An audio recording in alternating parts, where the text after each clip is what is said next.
Hi calligraphers, I've had a special request for a video today and this one's a good one. I've been asked about my R's and that came out sounding funny, didn't it? The letter R.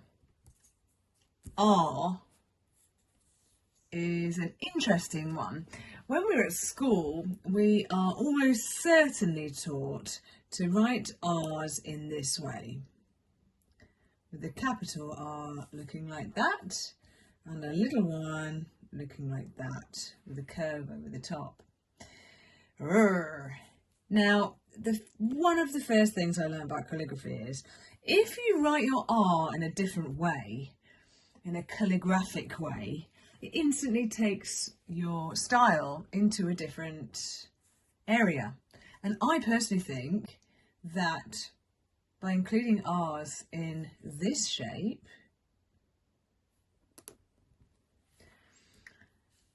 it actually looks more stylish and there's just a sort of a classiness to it, which I quite like. And we've talked before about the F as well being quite swirly, but the R itself is interesting. Now, Ruth contacted me to say that she was having trouble joining it from the letter before. And I guess if you follow a very simple way of remembering it, it will make it instantly easier for you.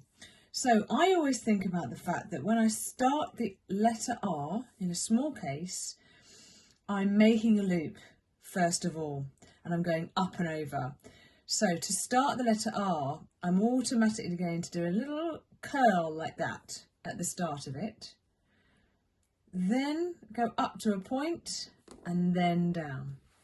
And that's really how I'm constructing it. I'm going to draw it a lot bigger now so you can really get the feel for it. So I always do a little tiny loop. I go up to a mountain top and then down and carry on. And that's how I write my R's. Now, when we put that into context and insert it into a word, then you can put that into practice. Sitting there and drawing this shape repeatedly isn't going to help you that much because of the context. You need to practice where you're putting it.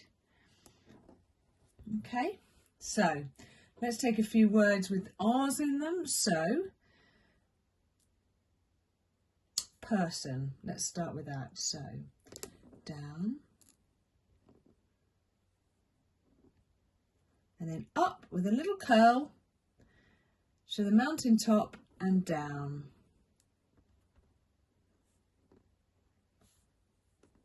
Okay. So that's joined from an E, and you're just going up, little loop, mountain top, down. If you're joining it after an O can be quite interesting. You can see here that the O itself doesn't always join in the middle here for me, but that doesn't matter because once you start putting these things in context, the brain's able to read the whole word. Now, some people have commented before that, oh, you do your R's funny, don't you? Well, but when you start putting it into this word, you know that says person because your brain joins up the rest of the letters.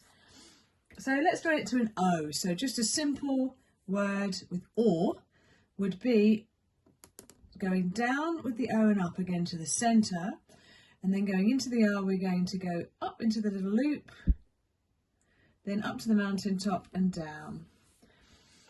Or perhaps an or that you get in a boat, that will join to the A. So we'll go round to the O and up, and then the A and up, and then it's joining from a bit lower now here as it did with that one, but it's still the same principle. You've got the loop, that A's come out funny, hasn't it? You've got the loop, little loop, and the mountain top. Okay. If you start doing multiple R's, then that actually gets a little bit easier. So let's say mirror, for example.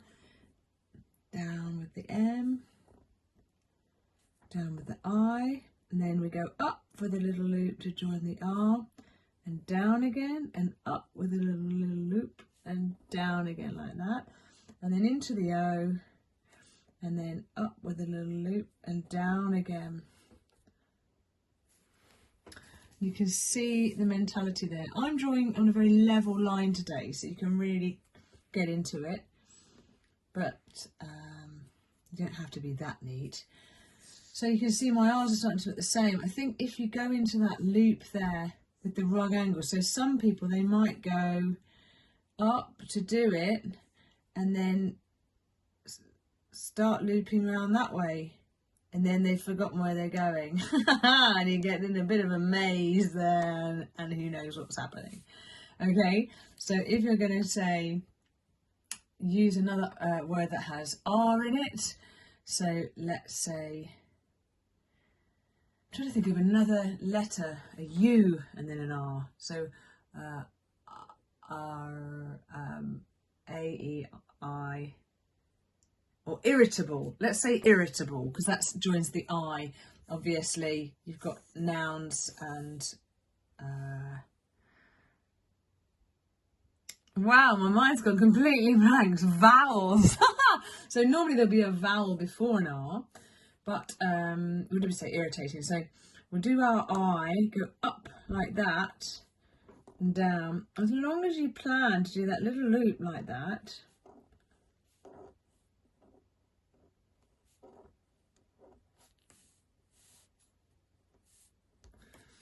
Then you've really got a system for it. So that's the letter R for you. So we're going to go up a little loop, up to the point and down. And that, if you can remember to do that every time, that's going to help you with all words that contain that letter. So let me know how you get on, and I'll join you on my next video.